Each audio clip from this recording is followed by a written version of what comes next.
Hello friends, good morning everyone. कैसे हैं आप सब?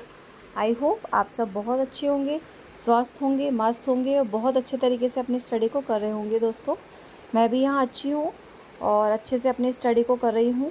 कोशिश कर रही हूँ कि जितने भी मेरे पेंडिंग सब्जेक्ट हैं वो फटाफट मेरे कंप्लीट हों, जिससे कि मैं ज़्यादा से ज़्यादा अपना रिवीजन कर पाऊँ।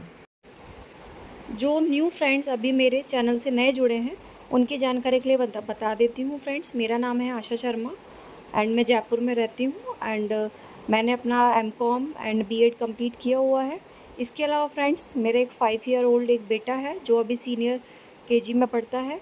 इसके अलावा फ्रेंड्स, मैं ट्यूशन्स पढ़ाती हूँ और आप सबके लिए व्लॉग्स बनाती हूँ। और अभी फ्रेंड्स, मैं REET and RPSC first grade की प्रिपरेशन कर रही हूँ। फ्रेंड्स, अभी का जो दौर चल रहा है, जो टाइम चल रहा है, वो हम सबके लिए इजी नहीं है। बहुत सारी जो न्यूज़ है रिगार्डिंग वैकेंसी हमें देखने के लिए मिल रही हैं, लेकिन बहुत सारी चीज़ें हैं जो कभी हमारे हित में है और कुछ दूसरे लोगों के हित में नहीं है ना। आप समझ रहे होंगे कि मैं किस बारे में बात कर रही हूँ। जो भी आरक्षण वाला जो अभी आया है, देखा जाए तो वो महिलाओं के हित में है, लेकिन कहीं ना कहीं इससे जो भी हमारा पुरुष वर्ग है उनके साथ नाइंसाफ़ी हो रही है। तो इसके लिए काफ़ी सारे एक्शंस लिए जा रहे हैं। काफ़ी सारे जो कोचिंग इंस्टीट्यूट वाले हैं और काफ़ी सारे लोग इस चीज़ का विरोध कर रहे हैं। एक्चुअल में ये विरोध करने वाली बात है। मैं भी इस बात से पूरी तरीके से सहमत हूँ और इस चीज़ को लेके मतलब बहुत सारे लोग मेरे चैनल पे मतलब नेगेटिव कमेंट कर रहे हैं, बहुत कुछ बोल रहे हैं। देखिए, मैंने गवर्नमेंट को नहीं बोला है ना। मैंने तो क्या किसी भी फीमेल नहीं बोला है, ठीक है। तो आप किसी पर्टिकुलर पर्सन को या किसी पर्टिकुलर फीमेल को आप टारगेट ना करें, ठीक है। अगर आप में इतनी कैपेबिलिटी है तो आप गवर्नमेंट से जाके इस चीज़ के लिए बात करें, ठीक है। मैंने या किसी भी फीमेल ने पर्सनली जाके गवर्नमेंट को नहीं बोला है कि आप हमें 50% आरक्षण दो, ठीक है। ये गवर्नमेंट ने खुद दिया है, जो कि सरासर गलत है। मैं भी इस चीज़ से एग्री करती हूँ। ऐसा नहीं है कि मैं बहुत ज़्यादा खुश हूँ, ठीक है। इनिशियली मैं बहुत ज़्यादा खुश थी, मैंने इसके लिए एक वीडियो बनाया था, लेकिन जब तक मुझे बाकी का जो क्राइटेरिया था वो नहीं पता था कि जो पुरुष वर्ग है उनके पास जो 50% है, उसमें भी बहुत सारी जो आरक्षण वर्ग है वो आ रहे हैं, ठीक है। तो अब जाके जब मुझे चीज़ें क्लियर हुई हैं तो मुझे समझ में आया कि सच में उन लोगों के साथ बहुत ज़्यादा नाइंसाफ़ी हो रही है। तो अभी भी मैं इस चीज़ के लिए ख़िलाफ़ हूँ। मैंने लास्ट वीडियो में बोला था और मैं आज भी बोल रही हूँ, ठीक है। तो मेरी सबसे ये रिक्वेस्ट है, देखिए, इंसान इंसान का दुश्मन होता है, ठीक है। तो इसी तरीके से आप किसी भी पर्सन को नेगेटिव कमेंट ना करें, नेगेटिव ना बोलें, ठीक है। क्योंकि ये मैंने डिसाइड नहीं किया है, गवर्नमेंट ने डिसाइड किया है, ठीक है। तो हम एक दूसरे से ना बोल के हम डायरेक्ट गवर्नमेंट से अपील करें तो कुछ ना कुछ हमारे हित में ज़रूर होगा और जल्दी हमारी वैकेंसी अनाउंस होगी। अगर हम इसी तरीके से आपस में एक दूसरे को कुछ कुछ बोलते रहेंगे तो चीज़ें सॉर्ट आउट नहीं होंगी, ठीक है। और एक दूसरे को बोलने से कुछ नहीं होता है। देखिए, जिसको जो करना होता है वो करेंगे। हमारे हाथ में चीज़ें नहीं हैं, हमारे हाथ में सिर्फ स्टडी करना। एक मैं पिन नहीं कर पाई, मैं आपके साथ शो करती, मैं आपको दिखाती। एक बहुत ही महान हस्ती है, बोलते हैं ना, एक औरत ही औरत की दुश्मन होती है, तो वो वाला किस्सा है। एक कोई थी, उन्होंने बहुत ही अजीब सा एक कमेंट किया हुआ था, ठीक है। उसमें वो सारा ब्लेम मुझ पे लगा रही थी, जैसे कि मैंने गवर्नमेंट को बोला हो कि आप 50% आरक्षण हम लोगों को दीजिए, ठीक है। तो इस तरीके के कमेंट है। खैर, मैं इन कमेंट्स पे देखिए ध्यान नहीं देती हूँ, ठीक है। सबकी अपनी मर्ज़ी है, जिसको जैसी जिसकी सोच है वो वैसा ही सोचेगा, ठीक है। मेरा इन चीज़ों पे ध्यान नहीं जाता है। मेरा जो ध्यान है वो इसी चीज़ पर रहता है कि मैं अपनी स्टडी को अच्छे से करूं और आप सब लोगों को मोटिवेट करूं, बस मेरा यही एम है। इसके अलावा मैं बाकी की जितनी भी फालतू चीज़ें मैं उस पर ध्यान नहीं देती हूँ, ठीक है। जिसको जो बोलना है वो अपनी एनर्जी वेस्ट करेगा और चला जाएगा, ठीक है। मेरी सेहत पे 1% भी उस चीज़ का फ़र्क नहीं पड़ेगा। सो फ्रेंड्स, जो भी होना होगा देखते हैं। आज काफ़ी विरोध वगैरह हो रहा है इस चीज़ को लेके, देखते हैं गवर्नमेंट क्या अनाउंसमेंट करती है, ठीक है। इस बीच में फ्रेंड्स, हमें अपनी स्टडी को नहीं रोकना है। चाहे आप पुरुष वर्ग से हैं, चाहे आप महिला वर्ग से हैं, जिस भी वर्ग से आप बिलोंग करते हैं, देखिए, हमें अपनी जो तैयारी है उसे हमें एज इट इज़ कंटिन्यू रखना है, उसे हमें स्टॉप नहीं करना है, ठीक है फ्रेंड्स। तो किसी भी रीज़न से आप अपनी पढ़ाई को डिस्टर्ब ना करें, पढ़ाई अपनी कंटिन्यू रखें, ठीक है। जो फैसला होगा, इतनी श्योरिटी है कि सबके हित में होगा, किसी भी वर्ग के साथ अन्याय नहीं होगा, ठीक है। गवर्नमेंट है वो बिल्कुल किसी के साथ अन्याय नहीं करेगी और साथ में हमारे भगवान भी बैठे हैं, ठीक है। वो डेफिनेटली हम सबके साथ न्याय करेंगे। तो आप टेंशन फ्री होकर अपनी स्टडी पे ध्यान दीजिए। यहाँ फ्रेंड्स, मैं अपनी स्टडी के लिए बैठ गई थी। ये मेरा डे वाला स्लॉट है और यहाँ पे मैं अभी अपने सभी कामों से फ्री होके अपना लंच वगैरह करके अपनी स्टडी के लिए बैठ गई थी। आज वेदर मॉर्निंग में तो बहुत ज़्यादा गर्मी थी, बहुत धूप थी, लेकिन अभी जब मेरा डे का लास्ट ट्यूशन था तो बहुत अच्छा वेदर हो गया था। काफ़ी अच्छी बारिश भी आ रही थी और जब मैं वहाँ से आ रही थी तो मैं थोड़ा बहुत भीग भी गई थी। बहुत ज़्यादा नहीं, बहुत थोड़ी बहुत। उसके बाद काफ़ी अच्छी बारिश भी हुई है और काफ़ी मतलब रिलैक्स मिला है इतनी गर्मी से। बहुत ज़्यादा तो नहीं, बट हाँ, काफ़ी हद तक रिलैक्स मिला है। जो बहुत गंदी वाली गर्मी हो रही थी, जो मतलब डायरेक्टली हमारी बॉडी को, हमारे ब्रेन को इफ़ेक्ट कर रही थी, उससे काफ़ी हद तक राहत मिली है। तो फ्रेंड्स, इसीलिए मैं अपना जो लंच वगैरह है वो सारा अपना फिनिश करके और मैं अपना स्टडी के लिए बैठ गई थी। ये मैं आज बाहर वाले रूम में ही बैठ के स्टडी कर रही थी क्योंकि वेदर बहुत अच्छा था और बहुत अच्छी हवा आ रही थी, ठंडी ठंडी। तो मैंने यही प्लान किया कि चलो बाहर बैठ के स्टडी करते हैं, थोड़ा चेंज भी हो जाएगा और बहुत अच्छा लग रहा था मुझे वहाँ बैठने में। और प्रॉपर वहाँ पे जो अपना स्टडी टेबल चेयर वगैरह है तो वहाँ पे प्रॉपर अच्छे तरीके से पढ़ाई हो जाती है। अदरवाइज़ गर्मी वगैरह होती है तो मेरा अंदर वाले रूम में रखा हुआ है कूलर, तो फिर मैं वहीं स्टडी करती हूँ। तो अभी मुझे अच्छा लग रहा था, इसलिए फ्रेंड्स मैं यहीं पे स्टडी कर रही थी। फ्रेंड्स, यहाँ पे अभी मैं अपना भूगोल के जो एमसीक्यूज़ हैं वो मैं सॉल्व कर रही थी, क्योंकि भूगोल मैंने सिर्फ एक बार रीड की थी और उसे वापस से रिवाइज़ करना भी बहुत ज़्यादा इम्पॉर्टेंट है। और साथ में ही मैं अपना पॉलिटी भी लेके बैठी थी। जैसे ही मेरा जो अपना जितना मैंने सोचा था उतना कंप्लीट हो जाएगा भूगोल में एमसीक्यूज़। 1 चैप्टर मैंने कर लिया था कल, और 1 चैप्टर मेरा लेफ़्ट था तो वो मैंने आज कंप्लीट कर लिया है। जैसे वो कंप्लीट होता है फिर सेकंड मेरा रहेगा पॉलिटी, क्योंकि अभी मेरे सिर्फ 3 ही टारगेट मैंने अभी रिसेंटली रखे हुए हैं, क्योंकि जून मंथ ऑलमोस्ट जाने वाला है। तो अभी जो मेरे पेंडिंग सब्जेक्ट थे, मेरा साइंस एंड भूगोल का रिवीजन एंड पॉलिटी, तो वही मैं कर रही थी अभी। क्योंकि एक बार सारे सब्जेक्ट अगर आप कर लेते हैं तो सेकंड टाइम आप करते हैं, सेकंड और थर्ड टाइम, तो काफ़ी अच्छी तरीके से आप कर लेते हैं, उतनी ज़्यादा डिफ़िकल्टी नहीं होती है और उतना ज़्यादा आपके ब्रेन पे बर्डन नहीं होता है। तो फ्रेंड्स, यही मैं कोशिश कर रही हूँ, आगे आने वाली जुलाई से मैं अपना चैलेंज लूँगी और उस चैलेंज में मैं मेरा जो एक कला संस्कृति वाला और हिस्ट्री वाला पोर्शन है उसको मैं हमेशा ही कंटिन्यू रखूँगी, उसे मैं कभी ब्रेक नहीं दूँगी, चाहे मैं 1 पेज करूँ, चाहे उसके मैं 10 क्वेश्चन करूँ, चाहे मैं कितना भी पोर्शन करूँ। क्योंकि ये चीज़ें ऐसी हैं कि जब तक आप इनको बार बार अपने आइज़ के सामने नहीं रखेंगे, आप बार बार इनसे गो थ्रू नहीं होंगे, रिवाइज़ नहीं करेंगे, तब तक कहीं न कहीं ये धीरे धीरे स्किप हो जाते हैं आपके माइंड से, धीरे धीरे ये आप भूलने लगते हैं। तो इसीलिए मैंने प्लान किया है कि मैं इनको बार बार रीड करती रहूँगी और इनका बार बार रिवीजन करती रहूँगी, क्योंकि इस मंथ मैंने अपनी जो हिस्ट्री कला संस्कृति है उसको बिल्कुल भी टच नहीं किया है। सिर्फ मैं अपने पेंडिंग सब्जेक्ट को ही कर रही हूँ, जिससे फटाफट मैं अपना सिलेबस करूँ और फटाफट से फिर मैं अपनी जो फर्स्ट पेपर की टेस्ट सीरीज़ है वो भी मैं स्टार्ट करूँ।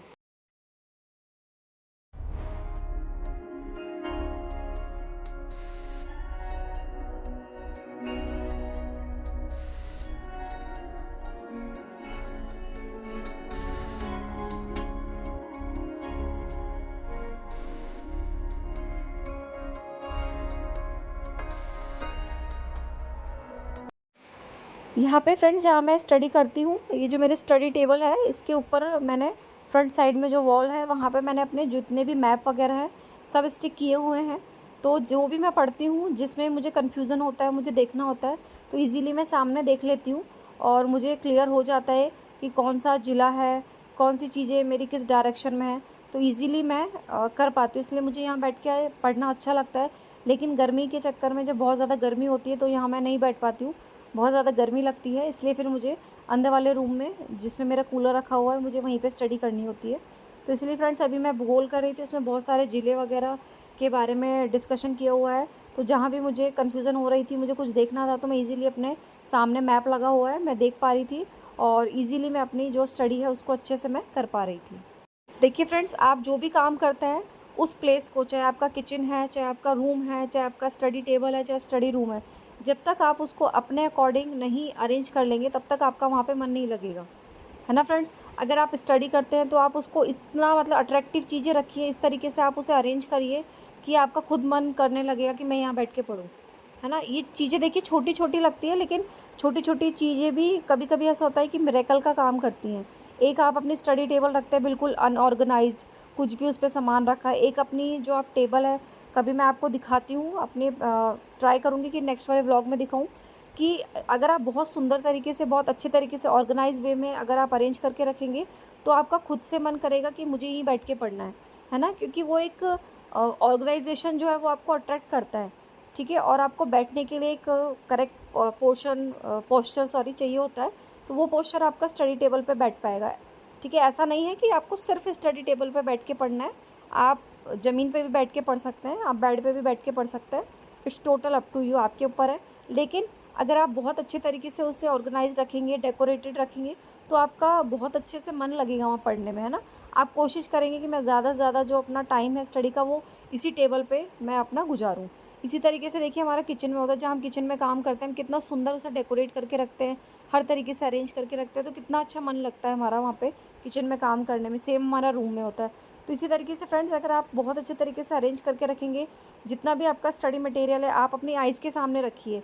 चाहे आप रूम में पढ़ते हैं, चाहे आप नीचे बैठ के पढ़ते हैं, चाहे आप बेड पे पढ़ते हैं, है ना। मतलब ऐसा ना हो कि कभी भी आपको कुछ किसी भी बुक की ज़रूरत है, किसी भी सामान की ज़रूरत है, तो आपको बहुत ज़्यादा एफ़र्ट लगाने पड़े। आप बिल्कुल सामने रखिए, ठीक है। कोई टेंशन नहीं है कि कोई आपको क्या कहेगा कि इतना सारा रखा हुआ है, सामने रखा हुआ है, ऐसे रखा हुआ है, बोलने दीजिए, ठीक है। आपका जो स्टडी मटेरियल है वो आप अपनी आइज़ के सामने रखिए। जिससे क्या रहेगा कि आपको पता रहेगा कि आपको कौन कौन सी चीज़ें पढ़नी है, आपके कौन कौन से आपके पास बुक्स हैं, कौन कौन सा स्टडी मटेरियल है और कौन कौन सा आपके लिए यूज़फुल है। तो ये ट्रिक दोस्तों बहुत हेल्पफुल रहेगी आपके लिए। एक बार आप प्लीज़ ज़रूर ट्राई करके देखिएगा। आप लोग प्लीज़ कमेंट बॉक्स में कमेंट करके बताइएगा कि आप सबकी स्टडी कैसे चल रही है और किस किस सब्जेक्ट का आपका सिलेबस कंप्लीट हो गया है। सो फ्रेंड्स, अभी भी मैंने देखा तो अभी भी यहाँ रेन आ रही थी। सो मैंने एक छोटी सी क्लिप आप सबके साथ में शेयर की है। आई होप आपको ये अच्छी लगेगी और बहुत ही जल्द आपके यहाँ भी रेन आने वाली होगी या आ रही होगी। तो मुझे कमेंट बॉक्स में कमेंट करके बताइएगा कि किस किस के यहाँ पे आज रेन आई है या एक दो दिन में आई थी। तो काफ़ी हद तक हमें गर्मी से राहत मिली थी और मतलब जो हम बहुत ज़्यादा गर्मी से परेशान हो रहे थे, तो कुछ ना कुछ हम सबको थोड़ी सी राहत मिली है। फ्रेंड्स, अगर आपको किसी बहुत ही अच्छी बुक के बारे में पता हो पॉलिटी की, तो प्लीज़ आप मेरे साथ ज़रूर शेयर करिएगा, क्योंकि मेरे पास इस पॉलिटी का कोई अच्छा मटेरियल नहीं है। और मतलब मैंने एनडीसी से क्लासेस ली थी, बट मैम जो थी वो अनुच्छेद काफ़ी ज़्यादा मैम फोकस करवा रहे थे। तो मतलब मुझे राज्यपाल मैंने उनसे पढ़ा था, नो डाउट बहुत अच्छे समझ में आया, बट कहीं ना कहीं मुझे लग रहा है कि मैम बहुत ज़्यादा अनुच्छेद पे थोड़ा ध्यान दे रहे हैं और बहुत ज़्यादा सिर्फ अनुच्छेद मैम रटवाने में लगे हुए हैं, इसीलिए। और मतलब मुझे ऐसा नहीं है कि बहुत ज़्यादा टाइम देना है, short and sweet matter given हो और काफ़ी अच्छा हो उसमें। तो प्लीज़ आप सब लोगों को कोई ऐसी बुक के बारे में पता हो तो प्लीज़ मेरे साथ ज़रूर शेयर करिएगा। और जैसे कि मैंने पहले भी आपसे पूछा था भूगोल की बुक के बारे में, मेरे एक सब्सक्राइबर ने मुझे बताया था धिंदवाल बुक के बारे में, बहुत ही अच्छी बुक लगी मुझे और मैंने भी काफ़ी लोगों को सजेस्ट की, सबको काफ़ी अच्छी पसंद आई। और इसी तरीके से अगर पॉलिटी किसी अच्छी पॉलिटी की बुक के बारे में पता हो तो प्लीज़ आप मेरे साथ शेयर करिएगा। देखिए फ्रेंड, जब हम चलना स्टार्ट करते हैं तो कोई भी रास्ता इतना आसान नहीं होता है, ठीक है। लेकिन ये चीज़ डेफिनेटली है, अगर आप उन रास्तों पे लगातार चलते रहेंगे तो डेफिनेटली आपको एक दिन मंजिल ज़रूर मिलेगी, ठीक है। कई बार होता है कि हम बहुत ही मंजिल के करीब होते हैं, लेकिन कभी हम वहाँ तक पहुँचते पहुँचते रह जाते हैं और हम अपना जो हौसला है वो हार जाते हैं, हिम्मत हार जाते हैं और हम अपना जो कर्म है वो छोड़ देते हैं, ठीक है। अपनी मेहनत है, अपने एफर्ट्स है, उनको छोड़ देते हैं, ठीक है। ऐसा नहीं करना है फ्रेंड्स। अगर या तो आप सोचिए मत, ठीक है। अगर आपने सोचा है कि आपको मंजिल को पाना है, आपको जॉब को पाना है, तो लगातार एक ही डायरेक्शन में आप अपनी जो स्टडी है अपने एफर्ट से लगाते रहिए, अपनी स्टडी को कंटिन्यूसली करते रहिए। डेफिनेटली आपको एक ना एक दिन मंजिल ज़रूर मिलेगी, ठीक है। क्योंकि देखिए कर्म करना हमारे हाथ में है, फल देना भगवान के हाथ में है। अगर आप कर्म करेंगे तो डेफिनेटली आपको फल मिलेगा, ठीक है। फल देने से आपको कोई नहीं रोक सकता, डेफिनेटली आपको जॉब मिलेगी और बहुत अच्छी जॉब मिलेगी। लेकिन उसके लिए हमें आज से ही मेहनत स्टार्ट करनी पड़ेगी। आज हम मेहनत करेंगे तब जाके हम सोचेंगे कि हमें जॉब मिल पाए या हमें नौकरी मिल पाए। लेकिन बिना पढ़े या एक दो दिन पढ़े अगर हम सोच रहे हैं कि हमें जॉब मिल जाए, तो देखिए पॉसिबल नहीं है, किसी के लिए भी पॉसिबल नहीं है। क्योंकि इतने सारे लोग भीड़ में हैं, इतने सारे लोग मेहनत कर रहे हैं, हमसे ज़्यादा मेहनत कर रहे हैं, दिन रात मेहनत कर रहे हैं, है ना। तो हमें भी कहीं ना कहीं उनके टक्कर में आने के लिए, उनसे हमें फ़ाइट करने के लिए, उनसे कंपटीशन को फ़ाइट करने के लिए हमें बहुत अच्छी वाली मेहनत करनी पड़ेगी। क्योंकि देखिए अब टाइम नहीं है चीज़ों को लाइटली लेने का, ठीक है। ऑलरेडी इस तरीके का माहौल क्रिएट हो रहा है और कंपटीशन एक्चुअल में बहुत ज़्यादा बढ़ गया है। तो देखिए जो कंपटीशन है उसको आप तभी फाइट कर पाएंगे जब कंटिन्यूसली एक डायरेक्शन में आप अपनी जो एफर्ट है, आप अपनी जो मेहनत है करते रहेंगे, तो डेफिनेटली आप अपनी जॉब को एक दिन पा लेंगे friends. So I hope friends आपको मेरा व्लॉग अच्छा लगा होगा। तो प्लीज़ इसी तरह के व्लॉग्स के लिए बने रहिए मेरे चैनल। ज़्यादा से ज़्यादा लाइक करें, सब्सक्राइब करें, शेयर करें, और अगर कोई भी फ्रेंड्स आपके प्रिपरेशन कर रहे हैं तो प्लीज़ उनके साथ भी मेरा जो ये व्लॉग है ज़रूर शेयर करें। डेफ़िनेटली आप सबको जिस तरीके से मोटिवेशन मिल रहा है, आपके फ्रेंड्स को भी मोटिवेशन मिलेगा फ्रेंड्स। तो मिलते हैं नेक्स्ट व्लॉग में। अभी इस व्लॉग को यहीं पे एंड करते हैं friends. Thank you so much. जय श्री राम।